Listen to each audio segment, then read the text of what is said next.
Not the TV guide. Not the TV guide. Hey guys, yeah, Andy N, not the TV guide. Amanda Nicholson and Beth McMillan. Beth, what is not the TV guide? Not the TV Guide is a podcast where we come together to discuss our favourite TV shows and delve into series. And I'm very Yeah, happy to be part of it. you are. It's great having you on again. So, okay, now Amanda, what are we doing in this episode? We're doing season 5, 6, 7, and 8 of Supernatural. Maybe 5, 6, 7, 8 after last time. Yeah, people tuned into part one. We did Supernatural. We should have done parts 1 to 5. It didn't happen. We did 1 to 4. So, yeah, let's jump straight into it. Let's go straight onto season 5. Now, season 5 of Supernatural, right, again, was 22 episodes, aired on Thursdays, starting the 10th of September 2009, but ended on the 13th of May 2010. And the season was rumored, obviously, to be the last of the season, but Jensen and Gerard had contracts for a sixth season, and the CW network renewed it on the 16th of February 2010, halfway through.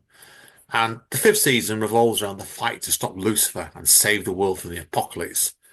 In the end, well, this becomes a recurring theme, man, doesn't it? Sam throws himself and Adam into the cage in hell to trap Lucifer once more, and Castiel is resurrected by God and returns to heaven to restore order. Dean returns to Lisa to live a normal life, and Sam mysteriously is freed of the cage. I am going to start on Amanda with this. On this one. Obviously, at the time, the big room was this was coming to the fifth and final season. Were you aware of this at the time? Um, I don't remember. They usually announced it when it was close to the last episode that it was coming back. So I don't know if they did this time. Yeah. Well, Beth, how do you feel about season 5? And were you aware of this when you started watching season 5? This was the original ending in mind.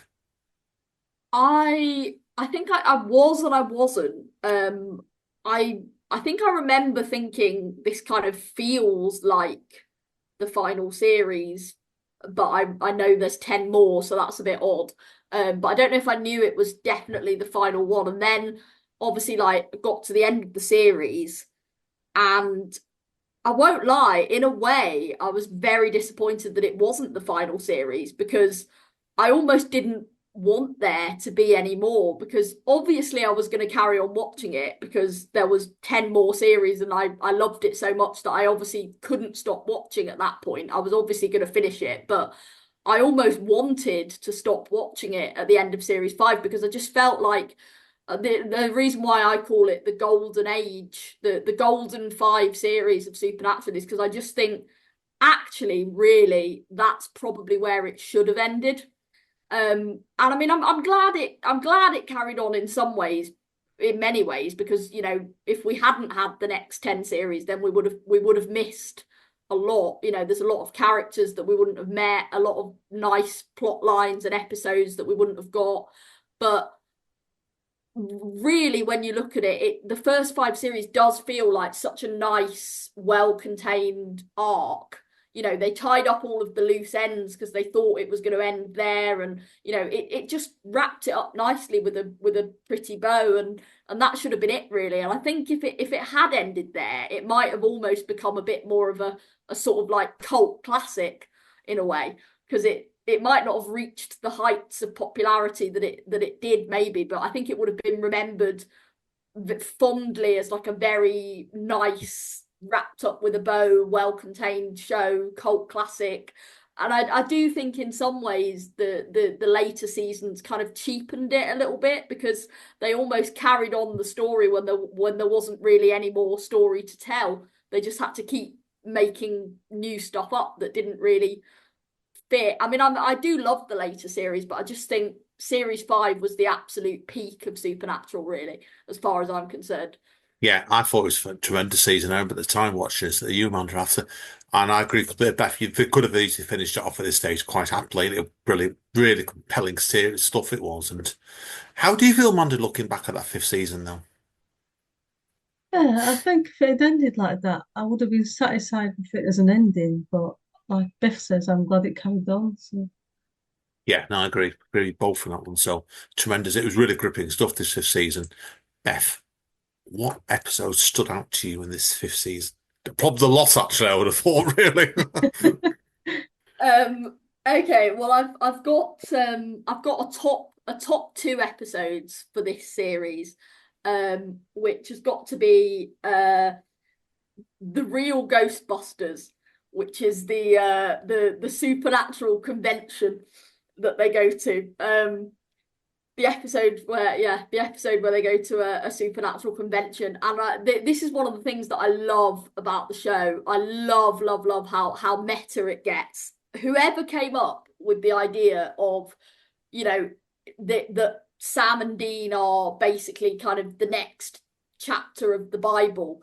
They, you know, and Chuck Shirley is a prophet writing the Gospel of Sam and Dean, and he writes the supernatural books, and then, you know, within the supernatural universe they're really popular, and then there's a convention, and I just thought it was an absolute stroke of genius to make it meta like that. And the idea that, you know, like if there were prophets in the past, and if there was, you know, the book of Job, and, you know, historical figures like Moses and Job in the Bible, and all of these tales that follow specific families in the Bible, then why wouldn't that be the case in the modern day? You know, why wouldn't there be more prophets? Why wouldn't there be more figures in the Bible that we follow the lives of? So I just love the idea that, you know, Chuck is writing the Gospel of Sam and Dean, and, you know, it's been turned into a bestseller book in that universe, and now there's a convention. I just thought it was absolute genius. Yeah, So that was my top one. now people are wondering, obviously, whether they're bringing Chuck into it as the novel writer. I'm going to ask you this now, Beth. Did you expect him to, spoilers, to be announced as God?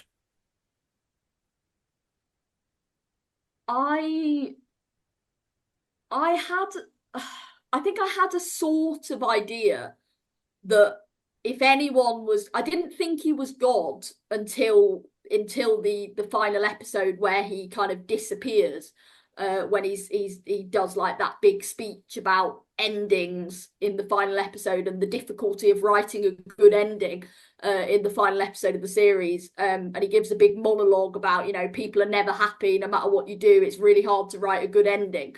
And then he kind of disappears mysteriously. And obviously, once he disappeared, I knew he must be God.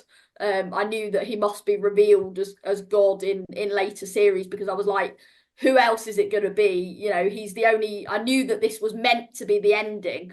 You know, who else have we seen that could be God? You know, it's probably going to be somebody that we've seen, because it would be a bit strange to just introduce God as a whole new character. I feel like he's got to have been in there. So, and I feel like there were kind of hints, but I think up until that final episode, I didn't know for certain, because they did a good job of convincing you that, you know, Chuck is just a prophet.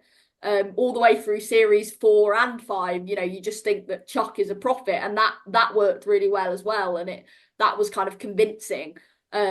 So I guess I had an idea that if anyone was going to be God, then it would probably be him. But then I didn't know it for certain until that final episode of the series. I have to ask you, Amanda, obviously, been at the time of that. How did you feel about that at the time, about the Chuck thing? Did you get an inkling I there's think something going on I with him? think I was the same as everyone that was watching it around that time, like at the end episode. We sort of thought it was, but they threw us off with the old amulet thing that's supposed to glow in his presence. Yes, it's what you do. I think it's what you do is really the classic misdirecting, really, isn't it? So, yeah, it kind of makes sense to do what they did with that. So, no, I get you both getting completely. So, right, conscious of the time, because we're going to go. I think this might end up with two episodes, third episode in this one here. But yeah, Beth, what was your? You said you had two episodes, didn't you? You really loved in this series. Oh Was yeah, there any weaknesses, or you told me one of them, didn't you? Not both of them. Thinking about it. yeah. So the other episode, I'll try not to go on because I'm aware of time. But I know the other episode that I really liked was changing channels, which is the episode where we finally have the trickster's identity revealed, and it turns out that he is the Archangel Gabriel himself, and he's trapped Sam and Dean inside these TV shows, worlds of his creation for his own entertainment. That was just a really funny episode, just He's like really brilliant. clever. He's brilliant, that guy that plays him. He's such a genius in it. And he's just one of this. They get some really good character, really good characters, and he's one of them. It gives that sort of touch to it, it changes the tone and everything in it. Mate, it does. Great choice indeed, Beth, for that one. How did you feel about the trickster, Amanda? Yeah, I loved him as a character. Yeah, I think I did as well. So, Amanda, what was your favourite episode of this season? My favorite episode was Dark Side of the Moon. That's where they go to heaven and they're being chased through heaven by Zachariah and they see like all the individual heavens and they meet up with Ash again and he says he's okay with them getting him killed. You do, as you do, right? So, Amanda, pardon me, am I right in thinking you watched Misha Collins in a film that was nothing to do with Supernatural? He played a very different character. Yeah, I've forgotten what it was. It was based on a true story and he was basically killing women. And it So, was just like the complete opposite of Castiel. And he was just like this really horrible, manipulative killer. should we find the name of the film on for you, Beth, so you can watch it? I feel like that's the ironic thing about Misha Collins though, because he's such a sweetheart, and he plays like quite innocent characters like Cass really well. But then he's so good at playing villains as well. Like the odd occasion where he's had to play like another character in Supernatural. So when Cass was possessed by Leviathans and by Lucifer and things, and he's like turns into a villain. He just plays it so well. He's brilliant at kind of flipping between characters. He's such a good actor, Misha Collins. Honestly, he's so underrated as an actor. I think he's so good at kind of turning on a dime and sort of switching between these characters. He's just brilliant. Yeah, no, I agree. I agree completely with that one. So I do like him as well a lot. So, right, Amanda, what was there episodes you didn't really like in this fifth season? Yeah, I've forgotten the title of it now, but it was the one where they brought the child Antichrist into it. And the fact that I did like it, it's just they didn't really follow up on it. And there's like a grown-up Antichrist running about out there now, and nobody's done anything about it. You keep hearing the rumor going around, but I don't know if you hear this one, Beth, whether if they do a special, they're going to focus on the Antichrist. Oh God, I hope not.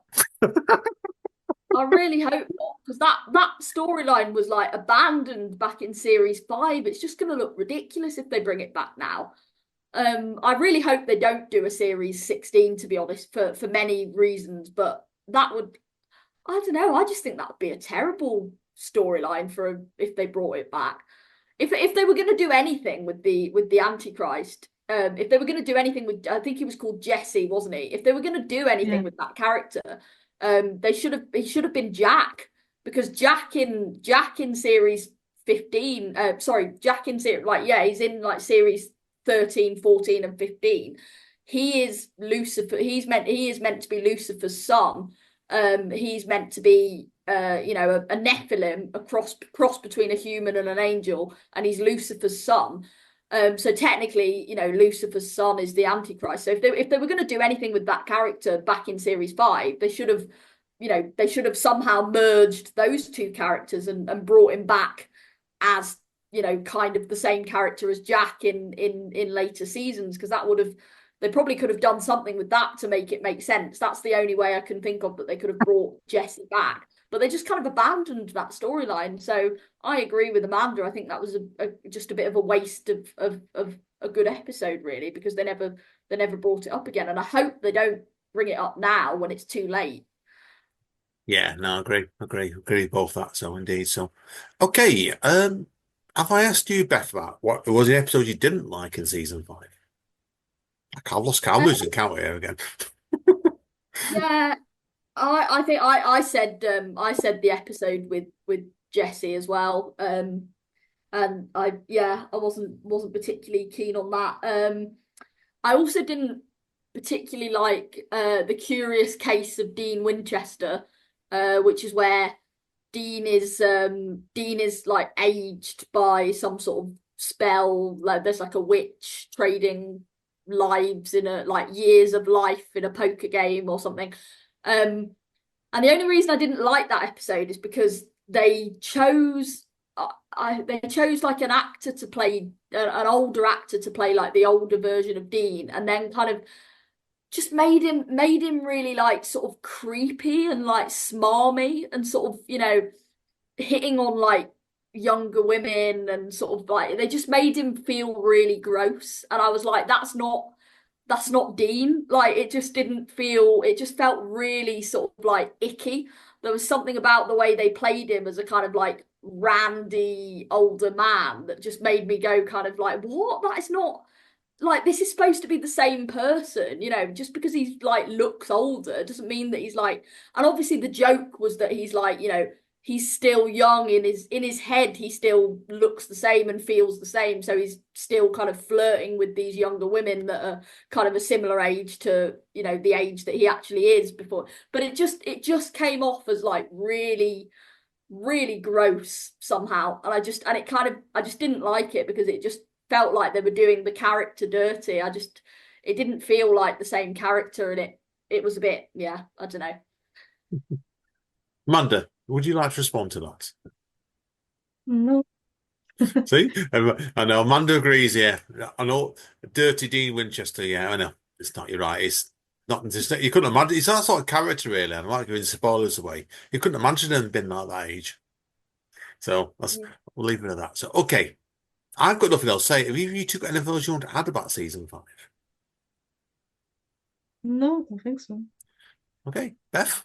I mean, I feel like we can't let season 5 go without mentioning Lucifer. I did love Lucifer. I think he had a really great introduction. The scene where he meets Sam for the first time, when he comes to him in a vision, and originally he pretends to be Jess, his obviously Sam's dead girlfriend, and he he just, the kind of the creepiness, that scene is so well done, and it's like you really feel kind of like you're in the room being cornered by Lucifer, and it's like, being cornered by the devil himself, and it's just a really powerful scene. I thought I've forgotten his name, but the actor that plays Lucifer, I'm gonna kick myself when I remember it, or when you say it, but yeah, the actor that plays Lucifer is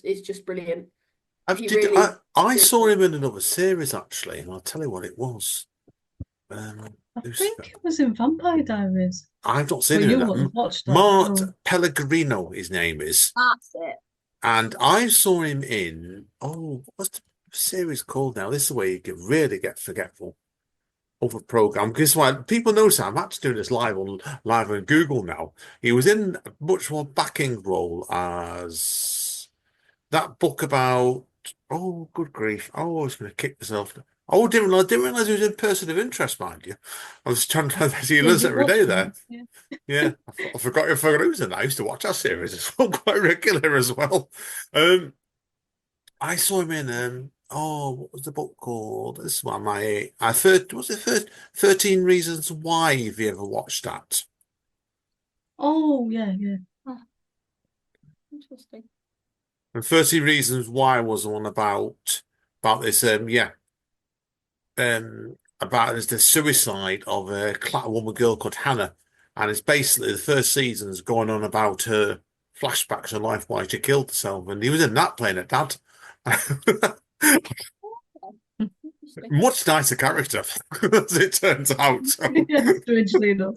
yeah. Right, okay, let's get this marked and move on. Okay, so Beth, what are you giving this out of 10? It's got to be a 10. Best Yeah, series, I think. yeah, oh, yeah, my favourite as well. Amanda. Yeah, I'm going to go for 10. Okay, then let's jump into season number 6. Okay, then. Season 6 again consisted of 22 episodes. They aired on a Friday as well, at 9 p.m. Started on the 24th September 2010 and ended on May the 20th, 2011. What was different about this series, Amanda? Sarah Gamble took over from Eric Kripke. Yes, he quit after season 5. So, yes, and also Crowley comes into this series as well, doesn't he, as well? Yeah, So, and Sam and Dean are forced to work to capture alpha monsters for Crowley. Dean discovers that Sam's soul is still in the cage, so he implores the Horseman Death to retrieve it. The brothers discover Cassiel has orchestrated all of these events from behind the scenes and was working with Crowley the entire time. And Cassiel proceeds with his plan, absorbing all the souls in purgatory and pronouncing himself God. Now, I have to ask you, Beth, before we come on with this series, have you actually watched anything else with Mark Sheppard in?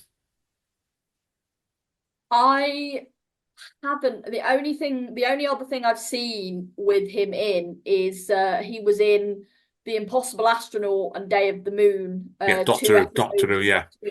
yeah, And he was really good in that. I loved him in that, but yeah. I haven't seen him in anything else where he's like a main character. I've seen him a lot do really good extended roles. I've seen him in Leverage. I've seen him in White Collar. Amanda, you've seen him in a few things as well, haven't you, Mark Sheppard?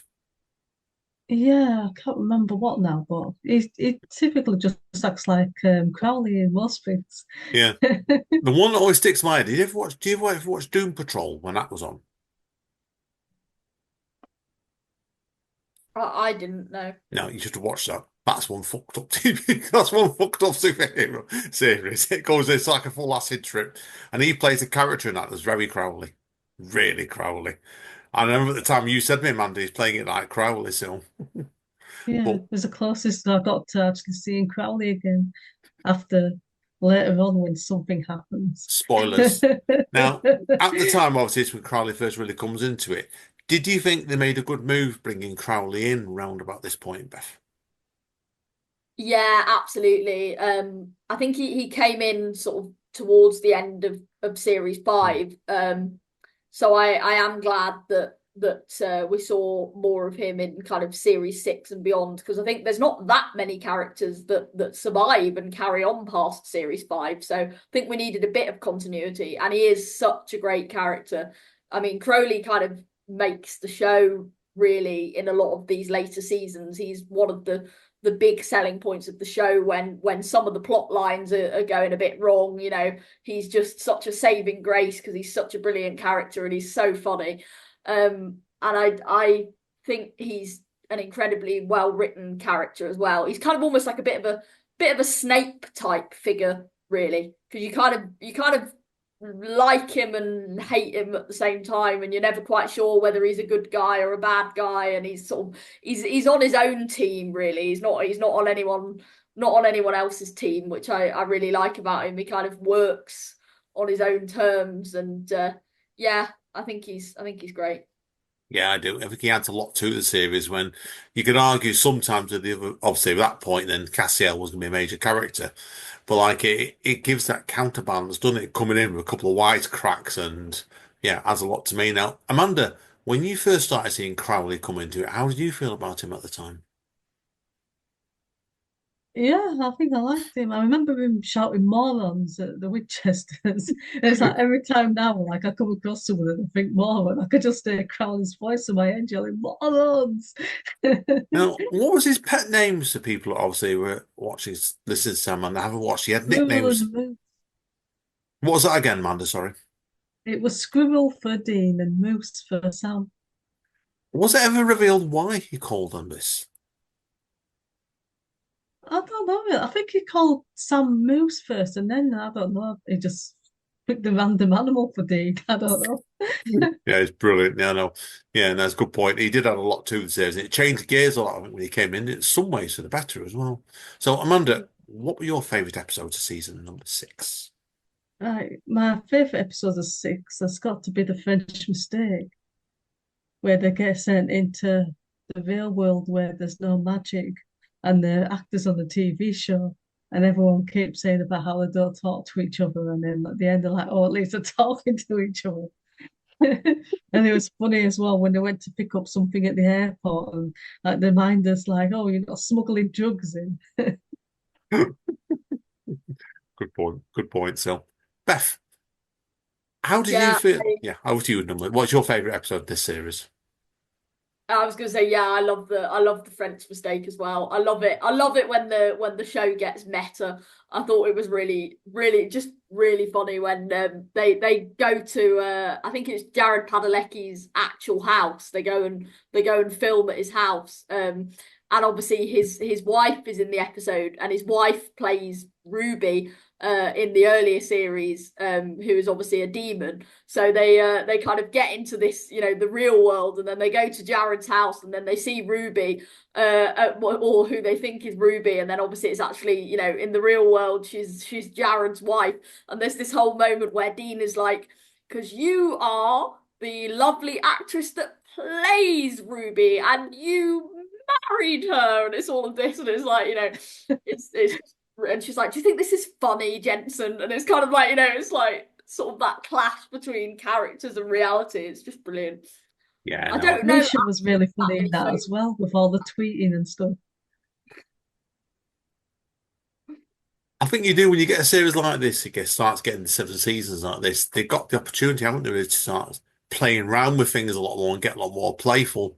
And that's why I think it showed good chunks of this series in places as well. So yeah, I agree with both of you there. So, Amanda, was there anything that you didn't like about this series in particular?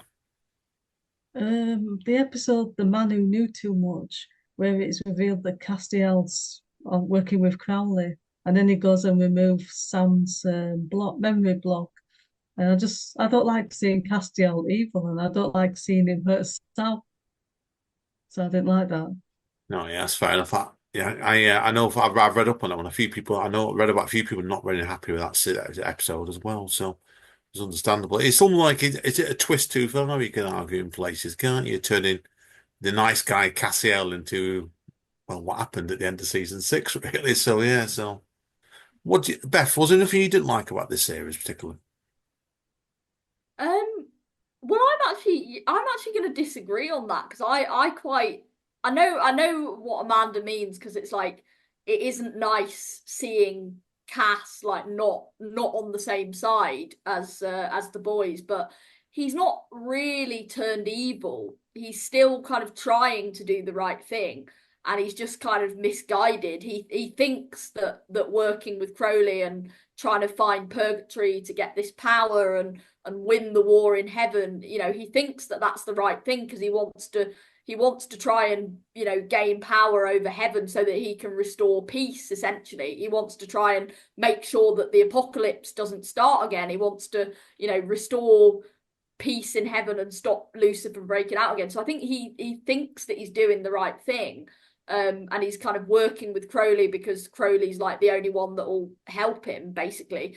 But and I think there's almost a kind of innocence to it in a way, rather than him being a villain. Like it is quite jarring to see him, you know, doing what we perceive to be bad things, but you know, his motivation is, his heart is in the right place. His motivation is coming from a good place, and it's, I actually thought it was like quite a good twist for the end of the series, because I think it would have been a very dull series actually if it hadn't been for that twist.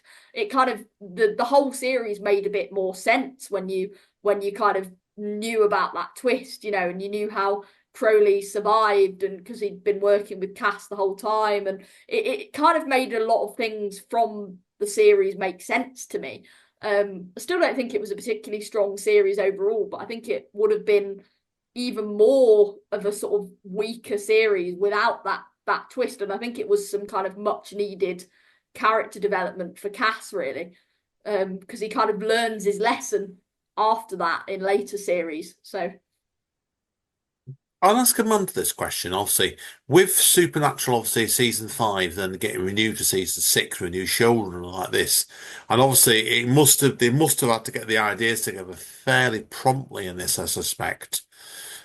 Did you feel like it was a strong follow-on from season 5? Yeah, I think Chris sort of stayed on as sort of an advisor, so It's like it was still the same sort of thing. It wasn't just like someone took over completely and he had nothing to do with it. No, that's fair enough. The fair play, so fair play to you. All right. Okay. I want to get straight into season 7 now. You better wrap up there thinking of it very quickly. Okay. Beth, what are you giving this out of 10? And I bet this isn't a 10.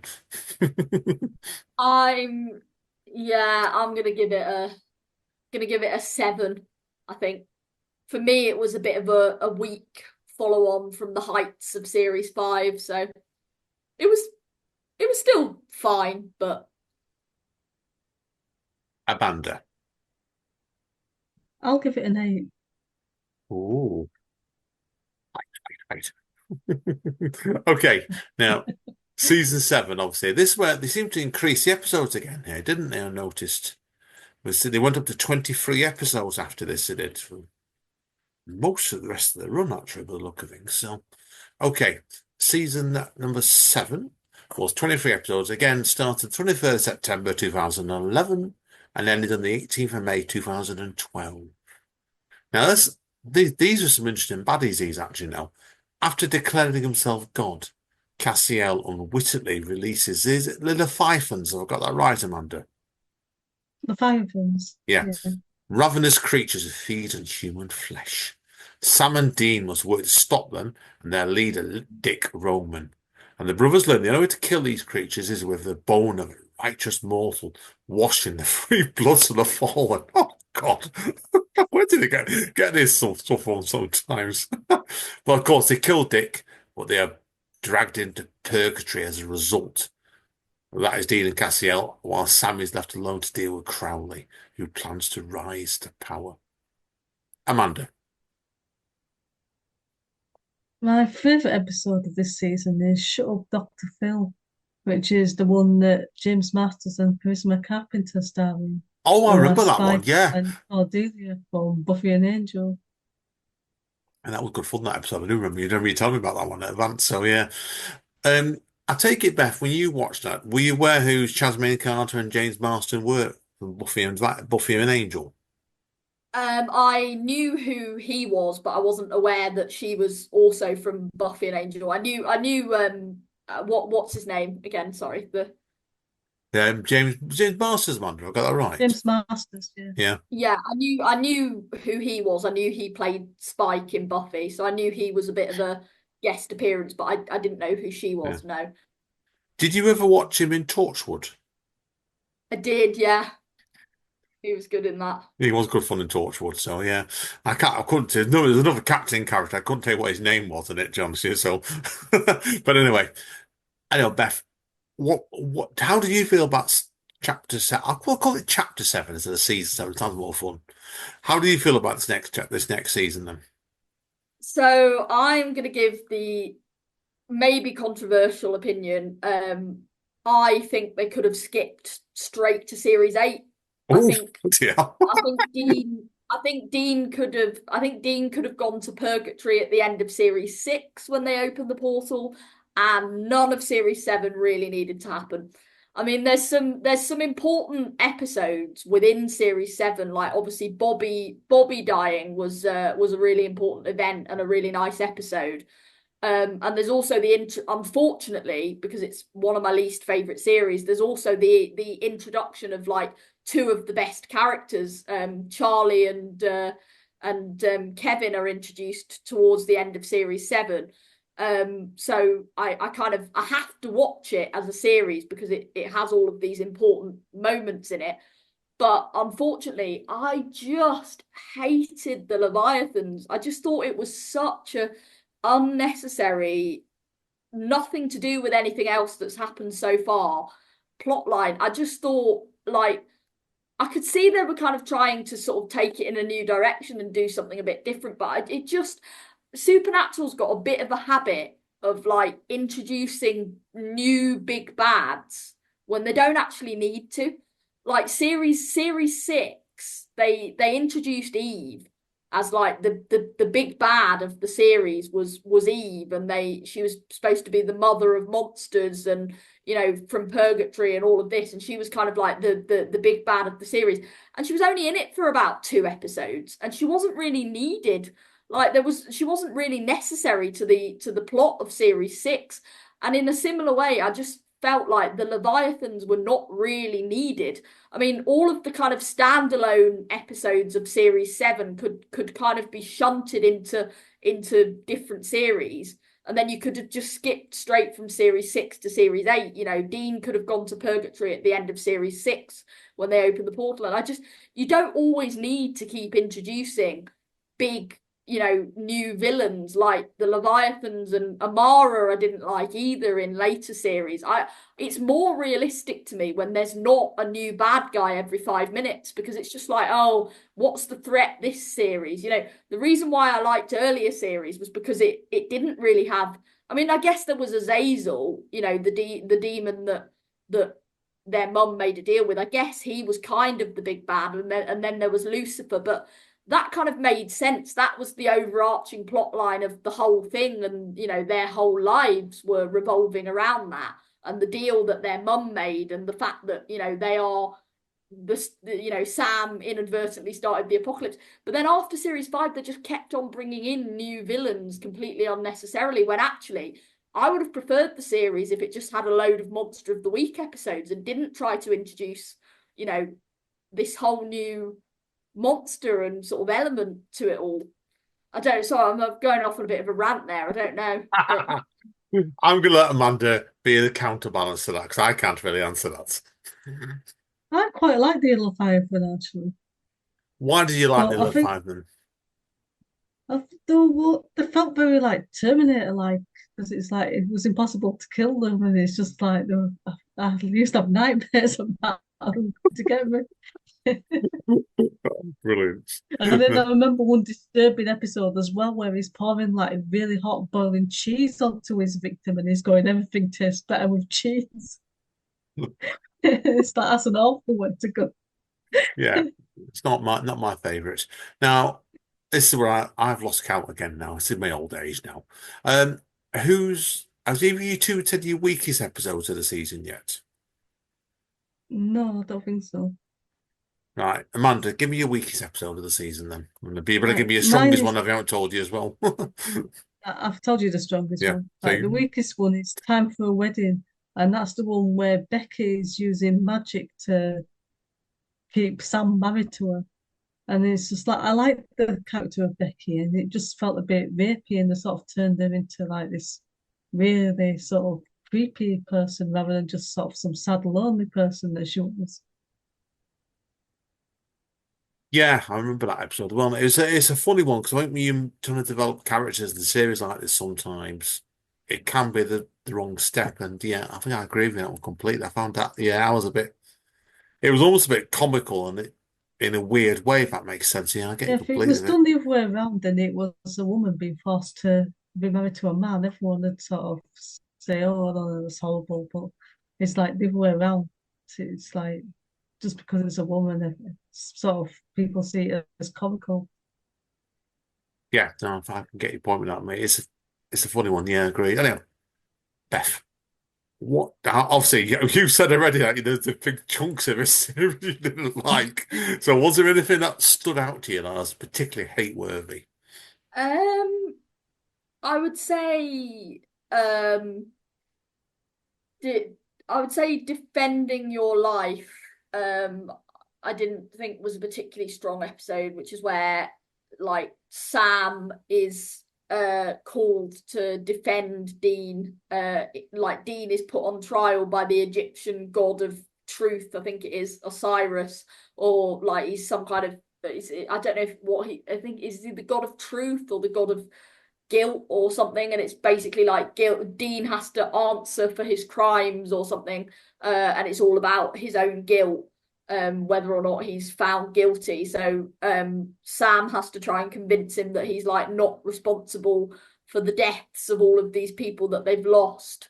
And I think it could have been a really powerful episode, but I just didn't particularly like the way that it was executed. And I just think, you know, Sam did go to you know, he did do pre-law, he was training to be a lawyer, but then he apparently is like really not confident in what he's doing when he's defending Dean. And I don't know, it just felt like a bit of an odd episode, really. It's not terrible, but it's not, I don't know, didn't Yeah. quite hit the mark for me. So I think we always get you trying to do like 23 episodes in a season like this. I think there always is going to be something that you're not happy with, and it makes you wonder sometimes when they're drumming the ideas up in the writers' room, because obviously a number of writers involved in everything.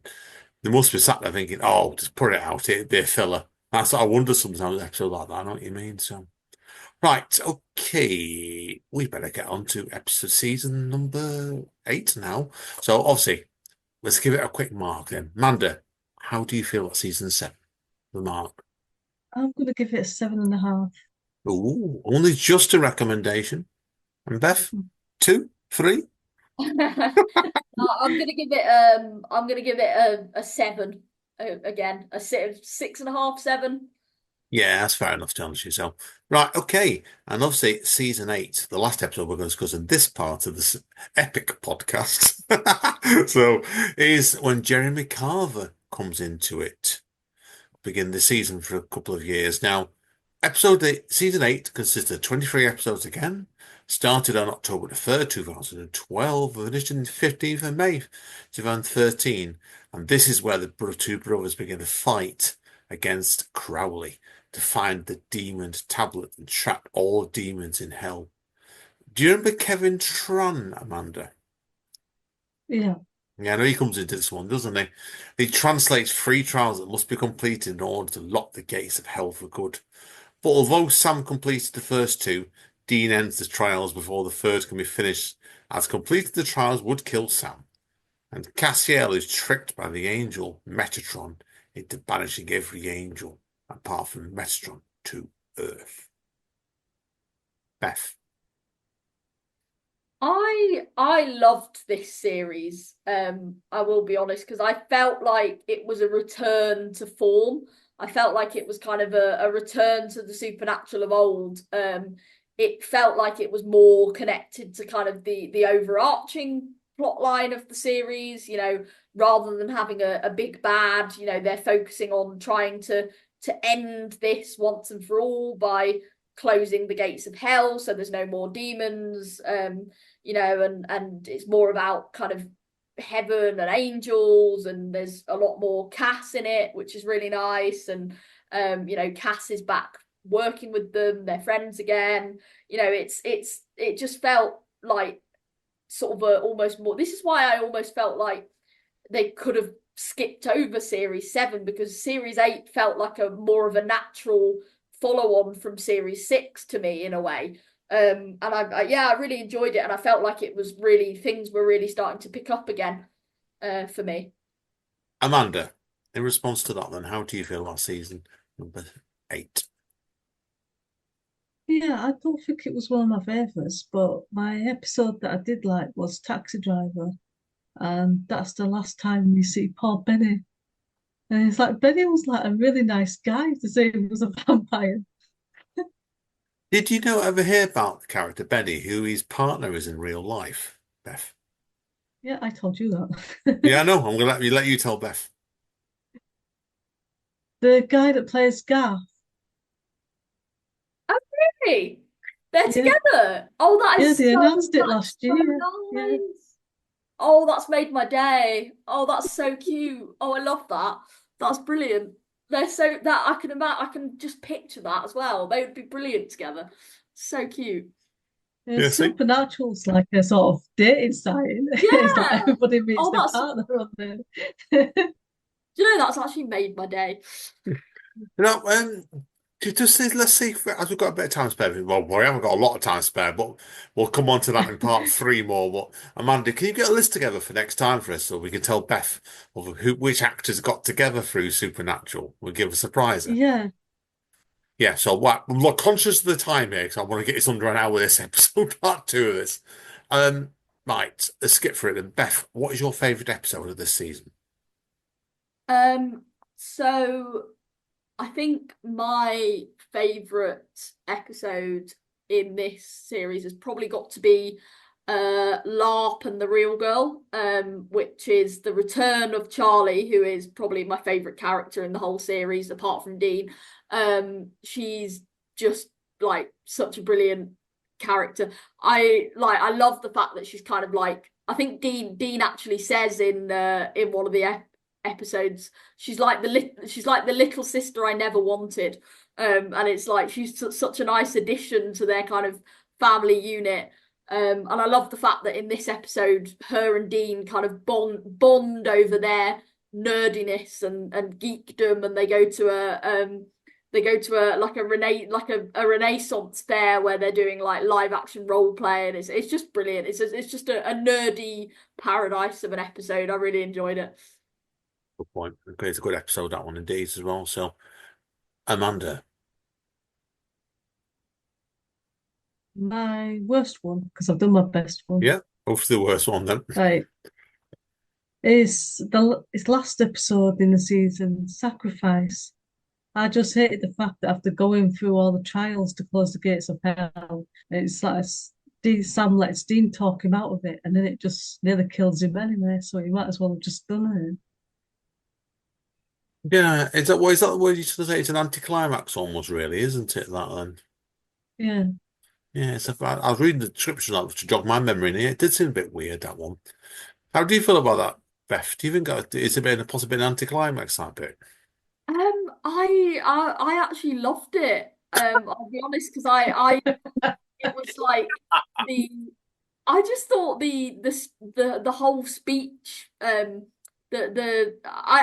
get what you mean about it being maybe a bit of an anticlimax, but I mean that I think that's kind of the whole point. I mean, we knew it was never going to work. We knew they were never actually going to manage to succeed and close the gates of hell, because that would be too easy, and they can never win, can they? And I think it was obviously they weren't going to let Sam die. Dean was never going to let Sam die over it, and I think I thought it led to that kind of that beautiful scene between the two of them where Sam's kind of confessing that he wants to do this because he just feels like he's constantly letting Dean down, because Dean's always been there for him, and Dean's always been the strong one that's kind of kept him alive all this time, and Sam just feels like he's constantly letting Dean down. And then there's that whole beautiful speech from Dean where he's like, listen, I killed Benny to save you. I did this for you, and don't you ever think that there is anything that I would put in front of you. And it's kind of like that beautiful moment of like, I mean, we get obviously quite a lot of brotherly bonding moments, but it's Jensen's acting in that scene where he's like, it's the way he said it. It was like, don't you dare ever think that there is anything that I would put in front of you. And it's kind of like, you kind of think, yeah, Sam, how could you? Like, he loves you, he's your brother, of course he wouldn't think that you'd let him down. And it's like you get the beautiful sort of hug at the end. And the fall of the angels was just epic. I loved the fall of the angels. That was so unexpected and brilliant. Yeah, it really set the scene up for the next episode. God, yeah, I remember watching that Metatron. He was a bit of a git him, Amanda, really, wasn't it? Pretty nicely. Yeah. Yeah, so no, great. Beth, I have to ask you, so obviously, what was there anything you really didn't like about this series? The one particular episode that I really didn't like was I liked most of the episodes, but the episode Man's Best Friend with Benefits, I just thought was what were they thinking? What were they thinking? It was so kind of like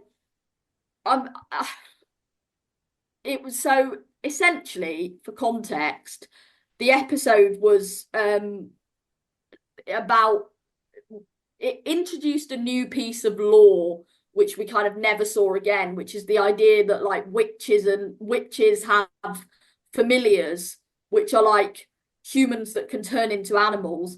And then they had this woman that could like turn into a dog that was like the familiar of this like wizard guy.